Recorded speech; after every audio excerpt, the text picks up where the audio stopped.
They can range from fleas and ticks to mites of different kinds.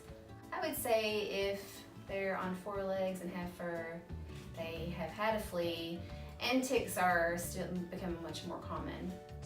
Just by going outside, being in an area, I think more along the lines of wooded areas or shrubbery, that's when you think more of ticks or farmland, but fleas are everywhere. Ticks overwinter extremely well. You have to have a 30-day hard freeze to get rid of fleas. Because you want to, just because you apply a flea and tick prevention, it may kill the adults that are on them, but perhaps not the immature stages that are also on them.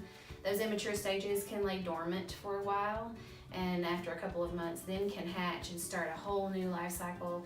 It's helpful to know that life cycle so you know how long to treat, which is year-round.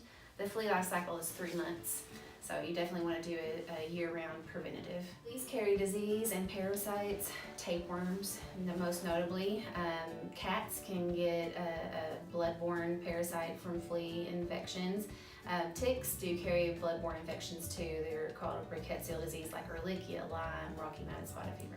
So you can run your fingers backwards from the way the hair is growing, kind of go against the grain and see if you notice any pepper-like sprinkles or actual fleas, but sometimes you're not going to be able to see them. You can also use a flea comb to see if you get any adult fleas, but just because you don't find a flea does not mean your dog has not been bitten by them or doesn't have a problem. What would be the best one to choose, and oral versus topical, and those types of things. Flea dirt test is looking for, flea dirt is called flea dirt because it looks like sprinkles of pepper or dirt, but it's actually just digested blood, which is flea poop.